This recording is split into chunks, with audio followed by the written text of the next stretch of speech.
Morning sir. Hi, good morning. कैसे हैं आप सभी लोग? बिल्कुल बढ़िया। क्या हो गया बड़ा एकदम आज आपकी गुड मॉर्निंग बड़ा हल्का लग रही है, कुछ टेंशन वेंशन है क्या? यस सर, वो एग्जाम्स की टेंशन हो रही है इसकी। एग्जाम्स की टेंशन? देखिए आप लोग की तो प्रिपरेशन बिल्कुल अच्छे से हो रही है, आप काफ़ी टाइम से कवर कर रहे हो, फिर नहीं सर, तो टेंशन डर लग रहा है। थोड़ा डर लग रहा है? बहुत तो नहीं लग रहा है ना? सर बहुत लग रहा है। अच्छा, बहुत लग रहा है। तो भाई डर जो होता है तो जेन्युइनली भी है, डर होना ज़रूरी है। लेकिन डर लग कहाँ रहा है? किस सब्जेक्ट में लग रहा है? किसी इंसान से लग रहा है? किससे डर लग रहा है आपको? सर हमें मैथ से डर लग रहा है क्योंकि उसमें हम सम्स करते हैं, उसमें डिजिट चेंज होकर आ जाती है, फिर समझ भी नहीं आती वही क्वेश्चन या नेक्स्ट क्वेश्चन है, फिर हम छोड़कर आ जाते हैं। ओके, तो पहली बात तो आपको छोड़ के नहीं आना है। अच्छा, छोड़ के कब आते हैं? जब हमें आता नहीं है। Yes sir. लेकिन मैं आपको बता दूं कि क्वेश्चन जब आप कवर करते हो तो उसको कुछ भी नया नहीं आता है। पहली बात भाई, डिजिट तो चेंज है। 2 3 जा 6 3 2 जा 6। आना 6 आना है ना? यस तो सर। अल्टीमेट आंसर तो वही आना, आपका जो आना है। थोड़ा सा चीज़ को रोटेट कर देते हैं। जैसे कि हम लोग एंटोनिम सिनोनिम्स पढ़ते हैं ना, तो उसी वर्ड्स के काफ़ी सारे मीनिंग्स आते रहते हैं, नए नए मीनिंग्स आते रहते हैं, है ना? लेकिन एक पर्टिकुलर तो वही है ना। कभी कभी आप थैंक यू की जगह क्या बोलते हो? Welcome, most welcome, my pleasure. Meaning सबका सेम है, सिचुएशन यहाँ पे अलग अलग बोल देते हैं हम लोग। तो पेपर का पैटर्न भी कुछ हमारा ऐसा ही होता है कि थोड़ा सा उसको रोटेट कर देते हैं। तो मैथ से डरने की ज़रूरत नहीं है, और कोशिश कीजिए कि एनसीईआरटी को मेन फोकस कीजिए। आपने अगर उससे रिलेटेड क्वेश्चंस कर लिए, उससे बाहर कोई एग्जाम्स में क्वेश्चन नहीं आता है। और कोशिश कीजिए कि जितने प्रीवियस पेपर हैं उन पर फोकस ज़्यादा कीजिए, तो आपको आइडिया लग जाएगा कि क्वेश्चंस का पैटर्न कैसे आ सकता है और कैसे कैसे आएगा। ठीक, और बताइए। और सर साइंस में वैसे हम न्यूमेरिकल्स करते हैं, तो उसमें किस तरीके से मतलब न्यूमेरिकल्स पेपर में आते हैं ना, जी। तो मतलब किस फॉर्मूले से करेंगे सर वो? अच्छा, हाँ, न्यूमेरिकल तो बहुत अच्छा सेक्शन होता है बच्चों को, क्योंकि थ्योरी तो बच्चे ज़्यादातर रट लेते हैं, लेकिन न्यूमेरिकल रट नहीं सकते आप लोग। तो मैं आपको बता दूं, अगर आपका थ्योरी पार्ट अच्छा है ना, तो न्यूमेरिकल करने में आपको दिक्कत नहीं आएगी। क्योंकि जो न्यूमेरिकल बन के आता है ना, वो पहले थ्योरी पढ़ते हैं हम लोग। थ्योरी से आपका क्रिएट होता है हमारा एक फॉर्मूला, है ना? उस फॉर्मूले से हमारी डेसिमल्स हमारी क्लियर होती हैं, जब मात्रा मात्रा वगैरह पढ़ते हो आप लोग, है ना? जब आपको फॉर्मूला लर्न हो गया तो आपको आइडिया लग गया ना कि अब आप न्यूमेरिकल जब जाते हो तो आपने ओम्स लॉ को लाइक करा है, या आपने इलेक्ट्रिसिटी में कोई क्वेश्चंस को करा है, या अदरवाइज किसी भी सब्जेक्ट में जो हम साइंस में फिजिक्स में खास कर करते हैं, तो वहाँ पे आपको अगर थ्योरी पता होगी तो आप आइडिया लगा सकते हो ना कि ये न्यूमेरिकल किस टॉपिक का है। पहली बात तो आपको थ्योरी पे अच्छी कमांड बना के रखनी है। फॉर्मूले के लिए क्या करना है आपको कि टॉपिक वाइज, मतलब आपके चैप्टर वाइज सारे जो फॉर्मूलेज होते हैं, अब तो बुक्स में अच्छे अच्छे बुक्स आती हैं हमारे पास, तो सारे फॉर्मूले क्या होते हैं कि हमारे पास क्या होता है, ऑलरेडी गिवन होते हैं, दे रखे होते हैं।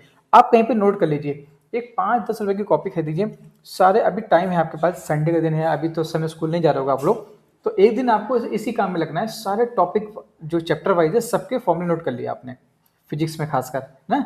तो 4 टॉपिक हैं आई थिंक, है ना? तो उसमें आपको आराम से कवर कर सकते हो 10th क्लास में। ऐसे और क्लास के लोग बच्चे भी कर सकते हैं, उसमें कोई दिक्कत वाली बात नहीं है। तो आपने उसको नोट कर लिए तो आपका आइडिया हो जाएगा कि हमको अब ये फॉर्मूले का तो सीध हमारा कम हो गया।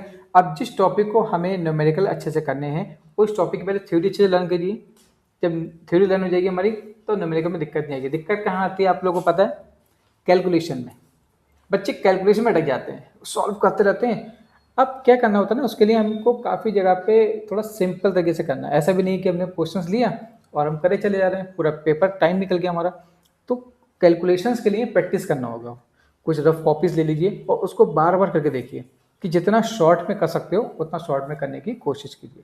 100% आपका एग्जाम में पेपर बहुत अच्छा होगा और आपका जो बर्डन है वो काफ़ी कम हो जाएगा। और बताइए। सर इंग्लिश में डाउट ये होता है कि लॉन्ग क्वेश्चन जब हम याद करते हैं तो जी। हम फिर वो भूल जाते हैं। हाँ, बिल्कुल सही बात है। और इस समय क्या होता है कि हम जैसे अभी का पढ़ा, हम पिछला भूल गए, फिर हमने अभी जो पिछला पढ़ा उसका पिछले भूल गए। तो वो सब चीज़ मांगती है प्रैक्टिस, है ना? देखिए, याद करने में और लिखने में डिफरेंट होता है। हमने याद करके उसको सुना दिया तो क्या फ्लुएंसी सुना दिया, जब बीच में अटक भी गए ना तो टीचर ने हल्के से हिंट दे दिया आपको। लेकिन जब लिखते हैं ना तो आपको हिंट नहीं दे रहा है आपको। तो कोशिश कीजिए लिख लिख के देखिए। जब लिख के देखते हैं ना तो ऑटोमेटिकली हमारे सेंसर है ना, 5 सेंसर हमारे वर्क करते हैं, काम करते हैं। और आप अपने आप को जितना डीपी लिख के स्पेलिंग और क्या कीजिए, मैं आपको बहुत अच्छा आज जो मैं खुद उस पर यूज़ करता था और सभी बच्चों को बोलता हूँ मैं इसके बारे में। आपको क्या करना है कि एक रेड कलर का पेन लीजिए अपने लिए और एक कॉपी लीजिए। एज अ खुद आप स्टूडेंट हो, खुद ही टीचर हो उस समय के लिए। आपने क्वेश्चन लिखा और उस पर मार्किंग करी कहाँ का मिस्टेक हो रही है। जितने रेड गोले बनना है ना आपके, उसको 1 बार 2 बार 3 बार 4 बार 5 बार, जब तक वो एक एक रेड गोला आप पर क्लियर ना हो जाए आप आगे मत पहुंचिए। और इंग्लिश के लिए मैं आपको बहुत अच्छी एक टिप और देना चाहता हूँ। जो भी टॉपिक है इंग्लिश का, उसकी ना आप समरी जरूर पढ़ लीजिए पहले कि ये चैप्टर हमसे कहने क्या चाह रहा है। आपको अगर उसके बारे में पता लग गया तो कहीं ना कहीं हम उस क्वेश्चंस को अच्छे से और अच्छे से भी ले सकते हैं। हम एक आध लाइन अगर भूल भी रहे हैं कोई इशू नहीं है, लेकिन हमें उसकी टेक्निक और उसकी जो स्टोरी है वो तो माइंड में है ना हमारे, वो आप उससे अच्छे से लिख सकते हो आप लोग। ठीक है। और लॉन्ग क्वेश्चन कर लिया तो short question cover, very short MCQ, ये सब चीज़ें एक ही बार में आपकी क्लियर है। मतलब आपने एक साथ कई सारी उसमें चीज़ों को हमने कवर कर लिया। जी। साइंस में इक्वेशन बैलेंस करने में बार बार करते सर वो होती नहीं है बैलेंस, केमिस्ट्री गलत हो में जाती दिक्कत है। आती है आपको इक्वेशन बैलेंस करने में। तो बहुत अच्छा पॉइंट है ये, क्योंकि हम ये भूल जाते हैं ना, कभी कभी हम ये भूल जाते हैं कि केमिस्ट्री की जो इक्वेशंस है ना उसका नेमिंग क्या है, हमें ये नहीं पता होता है। तो आपको क्या करना है, आपकी बुक में ना एक पीरियड टेबल बन के आती है जिसे हिंदी में बोलते हैं आवर्त सारणी बोलते हैं। आप पहले तो ना उसका एक प्रिंट आउट निकलवा लीजिए और इस समय 1 से 2 मंथ आपके एग्जाम्स के रहेंगे, उसको कहीं ऐसी जगह पे चिपका दीजिए कि जहाँ पे आपको कोई डिस्टर्ब ना करें और आपकी वो सेटिंग ऑफ पढ़ने की जहाँ भी जगह है आपकी वहाँ। पहले तो अपने उसके जो नेमिंग है, कभी कभी हम जैसे भूल जाते हैं कि एजी का मतलब एजी क्या होता है। एजी तो पता है लेकिन सिल्वर है, लेकिन भूल जाते हैं कभी कभी। तो एक तो आपको वो मालूम होना चाहिए। ठीक है। दूसरा क्या करना है आपको कि आपका अगर 10th क्लास है ना तो बहुत ज़्यादा बर्डन नहीं लेना आप पे। आपको पहले तो पता होना चाहिए आपका सिलेबस क्या है। आधे सारे बच्चों को सिलेबस नहीं पता होता है। हम पढ़ते तो रहते हैं क्योंकि बुक्स में काफ़ी जगह जो हम पब्लिश पढ़ते हैं ना उसमें बहुत ज़्यादा आगे तक का कंटेंट होता है। ठीक है। लेकिन वो हमारे मतलब का है या नहीं है, हम पढ़े चले जा रहे हैं, तो हमें ना एक अंदर से फोबिया हो जाता है कि मतलब कैसे कवर करें उसको। तो पहले सिलेबस को निकाल लीजिए। और जो इक्वेशंस की आपको दिक्कत आ रही है ना बैलेंस करने के लिए, तो बैलेंस एक बहुत अच्छा सिंपल फॉर्मेट यही है उसका कि मैंने बर्फ़ को थोड़ा सा उसको क्या करा, हीट दी, वो मेल्ट हो गया, किस में कन्वर्ट हो गया, वो लिक्विड में। और लिक्विड को मैंने फिर एक लो टेम्परेचर पे ले गया, वो किस में कन्वर्ट हो गया, आइस में। वही वर्क चल रहा है ना, वही केमिकल का है। आपको इक्वेशंस को ये देखना है कि किसकी जो बैलेंसिंग है ना, जो नंबरिंग है वो ज़्यादा है, किसकी कम है। उसके लिए आप वैसे कॉपी खरीदिए आपको रफ फिर से। ठीक है। और जितनी भी इक्वेशंस हैं आपके उसमें, जिसमें IUPAC वगैरह भी आपने पढ़ा होगा ना, तो उन क्वेश्चंस के उन इक्वेशन पर थोड़ा फोकस करना है। और जितनी भी इक्वेशन है H2SO4 हो गया, NaCl हो गया, H2 हो गया, इनके नेमिंग पता हो चाहिए। और बैलेंसिंग में देखना होगा आपको कि ऐसा तो नहीं कि यहाँ पे ज़्यादा यहाँ पर कम है। अगर मान लो कहीं बर्डन कम पड़ रहा है तो आपने 2 से मल्टीप्लाई कर दिया, हमने ये तो करते हैं ना, ताकि इसकी इक्वेशन इक्वल हो जाए। मतलब इक्वेशन हमको क्या करनी है, बैलेंस करनी है। बैलेंस बच्चे इसलिए गलत करके आते हैं, वो बैलेंस कर ही नहीं पाते हैं। वो भूल जाते हैं कि यहाँ पे H2SO4 लिखा है तो यहाँ पे जो S है ना इसमें सिंगल है, वहाँ पर मैं S2 कर दिया तो वही रॉन्ग हो जाएगी। ठीक है। और बच्चों के एक गलतफहमी ये भी होती है कि आप कुछ भी लिख के आएंगे मार्क्स मिल जाएंगे। तो ये चीज़ आप अपने माइंड से निकाल दीजिए, क्योंकि वहाँ पे जो एग्ज़ाम कॉपी चेक होती है तो ऐसा नहीं है कि कुछ भी चेक हो जाता है।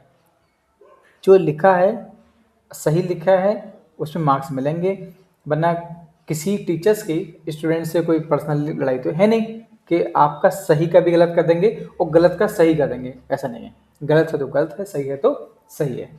साइंस में या ऑल सब्जेक्ट में ना, साइंस में खासकर बच्चे बोल देते हैं कि सब बना के लिख देंगे। तो देखिए बनाने जैसी कोई चीज़ नहीं होती है पहली बात, क्योंकि जैसे किसी ने कोई प्रिंसिपल दिया, सिद्धांत दिया, तो जो है वही रहेगा ना। न्यूटन्स के जो लॉ होंगे वही रहेंगे, केपलर के जो लॉ होंगे वही रहेंगे, ओम्स का जो लॉ है वही रहेगा, लेंस का जो लॉ है वही रहेगा। बात समझ में आ रहा है ना। तो बनाने का मतलब वहाँ नहीं होता, बनाने का मतलब वहाँ पर होता है एग्जाम्पल्स को थोड़ा सा, भाई वहाँ पे बाइक लिखा वहाँ कार लिख दोगे, मैं ट्रक लिखा है ट्रैक्टर लिख दोगे, इतना तो कर सकते हो ना। वहाँ बनाना होता है भाई फॉर्मूले में जिसको जिससे इंडिकेट, अब वेलोसिटी है तो जिससे V से करोगे तो V से करोगे ना उसको। करंट I है तो I रहेगा ना, उसमें क्या बनाओगे आप, I का J कर दोगे, यूनिट चेंज हो जाएगी, है ना। तो वहाँ पे चीज़ों को थोड़ा सा ध्यान रखना है आपको। ठीक है, बाकी कोई इशू नहीं आएगा। हिंदी में खास से ग्रामर फोकस करो, भाई आपने संधि विधि पढ़ रखी होती हैं, रच छंद अलंकार वगैरह, इन सब पर फोकस करो। और बहुत शॉर्ट शॉर्ट टॉपिक होते हैं, फुल मार्क्स मिलते हैं। हिंदी को लोग थोड़ा सा इम्पोर्टेंस कम देते हैं, अरे हो जाएगी, होता कुछ नहीं है, करना पड़ता है। अगर आपने कहा हो जाएगा, क्योंकि देखिए स्कोरिंग मार्क्स है, आपके 80 में से अगर 75% नंबर आ जाए, उसमें 75 नंबर आ जाए, 75 बहुत मार्क्स होते हैं 80 में से, और बाकी प्रैक्टिकल 10 मार्क्स मिलेंगे आपको, स्कोर अच्छा बढ़ जाएगा। एसएसटी में वही करना है, मैप को अच्छे से फोकस करो, ज्योग्राफी को जी अच्छे पढ़ो, उसको ऐसा लाइक हीरोज़ की तरह पढ़ो। ये जो हिस्ट्री पढ़ते हो ना, ये हीरोज़ थे उस समय के। आज के टाइम में स्पाइडरमैन, सुपरमैन नाम सुने सबके ना आपने, Yes, तो sir. ये हीरो तो हैं, हम लोग एज ए हीरो पढ़ते हैं ना, कि यार मतलब उस समय टाइम में वो लोग हीरो थे, तो उनको भी एज ए हीरो की तरह एक थीम बना के रखो माइंड। मैंने कहा ना आपके चैप्टर को उनका माइंड में एक थीम बनाओ, जब थीम बना लोगे तब आप उस चैप्टर को जब पढ़ के देखना, आपको ऐसा फील होगा जैसे आपके इंग्लिश में एक वो रेंचो वाली स्टोरी है ना, Yes, sir. है ना, कि वो Rancho. क्या था कि जब डाक मतलब उनकी जो खेती थी खराब हो जाती है, हाँ, तो वो खराब हो पोस्ट जाती है। मास्टर को भेजते हैं, तो उनका भगवान के प्रति क्या था, एक ट्रस्ट था ना, Yes, कि sir. मुझे भगवान वहाँ से कुछ पैसा भेजेंगे, Hmm. है ना। तो आपके माइंड में वो थ्योरी कहने के साथ अटैच हो गई होगी ना। Yes, sir. अगर उससे रिलेटेड कोई क्वेश्चन आकर आता तो अच्छे से आप लिख के आ जाओगे। Yes, अगर आपको याद नहीं भी करा तो भी लिख के आ जाओगे। आपको इसी तरीके से सभी चैप्टर्स को एक माइंड में थीम बना के चलना है। समझ में आ रहा है ना आपके? Yes, बस। sir. और आप देखना आपका एग्जाम ना ऐसे निकल जाएगा। और प्रैक्टिस पेपर 5 ईयर के प्रैक्टिस पेपर कर लो, बस 5 ईयर के ओनली। 5 ईयर्स में जैसे आपने कर लिया कवर, Yes, sir. उसके जो एग्जाम्स आप देखोगे ना पेपर, तो आपको ये लगना चाहिए अरे यार ये दोनों मुझे आते हैं चॉइस वाले, कौन सा करूं। फिर आप सोचोगे मैं अच्छा कौन सा आता है मैं वो करूं, है ना। जैसे Yes, मोबाइल लेने जाते हैं ना, मोबाइल लेने के लिए, Yes, sir. तो मेरे पास 1 लाख रुपए का बजट है ना, तो मैं लेने गया फ़ोन कोई। अब 1 लाख में मुझे को दोनों ब्रांडेड फ़ोन मिल रहे हैं, तो मैं वहाँ कंफ्यूज हो गया, यार मेरे को आईफोन लूँ सैमसंग लूँ, है तो ये भी अच्छा है ये भी अच्छा है ना। और अगर मेरे पे कंटेंट कम है, मटेरियल कम है, तो थोड़ा सा मैं कन्फ्यूज़न ज़्यादा होता है। ठीक है, तो डाउट क्लियर हो गया ना? Yes, अच्छा sir. एग्जाम दोगे? Yes, चलिए, sir. All the best. Thank you, sir.